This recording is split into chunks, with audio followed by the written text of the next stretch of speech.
Ваше високо преосвештенство, почитуван декане на Богословскиот факултет, почитувана ректорке на Универзитетот Свети Кирил и Методи, почитувана проректорке, почитуван директоре на Институтот за национална историја, почитувани професори и учесници на овој симпозиум, почитувани гости и студенти, возлюбени во Господа. Светиот апостол Павле поучува: помнете ги вашите учители кои ви го проповедаа Словото Божјо и имајте го пред очи крајот на нивниот живот, поддржавајте ја нивната вера. А овие благодарствени средби во спомен на рамноапостолните се словенски светители и просветители, кои еве се одржуваат по трет пат, се доказ и показ дека и нашата света црква и нашите образовни институции го прават тоа. Го чуваат споменот на великите учители и се обидуваат да ги поддржаваат нивната мисија и дела. А кога ги спомнува светите рамноапостолни браќа Кирил и Методи, црквата се сеќава на две велики светила кои со целиот свој живот одговориле на Христовата повелба: одете и научете ги сите народи. Па токму благодарејќи им на нивното незаодно, богоугодно и човеколюбиво дело, словенските народи добиле можност да слушнат за Бога на својот јазик и на тој свој јазик да го славословат и да му се молат. А нивниот подвиг бил можен само преку нивната подготвеност доброволно да поднесат се за и други народи да можат да ја видат и да ја разберат вистината. Имено, иако можеле да одберат спокоен и мирен живот, тие свесно избрале да тргнат по патот исполнет со труд, отпор и страдања. Свети Кирил, знаеме, можел да израсне во уште поголем и пославен философ во престолнината, а Свети Методи пак можел да живее во манастир или во сигурноста на својата висока служба. Сепак, тие разбрале дека Христовата наука најдобро се сведочи преку крстот, преку љубовта и преку целосно предавање на Божјата волја.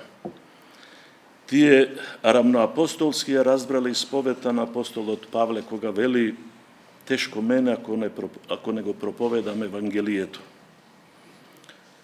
Во нивниот живот јасно се гледа подвижничката определба дека вистинската мисија започнува тогаш кога човекот се ослободува од стравот за собствената удобност. Светите браќа ги оставиле почестите и сигурноста што им ги нудел светот, за да им служат на народите кои копнееле по Божјото Слово. И во тоа се открива и длабоката смисла на Христовите зборови: кој сака да го спаси својот живот, ќе го загуби, а кој ќе го загуби својот живот заради мене и Евангелието, ќе го спаси. Кога пак разбрале дека се определени за да ја извршат и мисијата во Моравија, тие започнале со преведување на светите богослужбени книги. Биле свесни дека пред нив стои света и одговорна задача. Биле свесни дека преку Словото човекот влегува во заедница со Бога, кој во почетокот беше Словото, и Словото беше во Бога, и Бог беше Словото. Па да му се даде на еден народ писмо и богослужение на разбирлив јазик, значи да му се отвори пат кон полно учество во животот на Светата Црква. Затоа нивното дело представува духовен настан со огромно значење како и за нашата македонска, така и за целата словенска историја и култура. Од нивниот подвиг се родила богата духовна традиција што ги обликувала словенските народи, нивната молитва, книжевност и историска свест. По нивното упокојување, нивните ученици го продолжиле нивното дело, го разнесле семето на Евангелието низ многу земји, а тоа семе според Христовите зборови паднало на добра почва и донело богат плод. Така, преку трудот на светите Кирил и Методи и нивните ученици, словенските народи влегле во големото христијанско семејство и станале носители на жива духовна култура. Почитувани присутни, а во овие денови, кога си спомнуваме за нив и ги славиме нивните свети имиња, пред нас стои прашањето дали сме подготвени да го следиме нивниот пример. Светителите повикуваат кон преобразба на животот, кон вера што се претвора во дело, во љубов што се изразува преку жртва и преку служење на ближните. Затоа најголемата почит кон нив се покажува преку продолжување на нивниот дух и на нивната ревност. А што значи тоа во нашево време?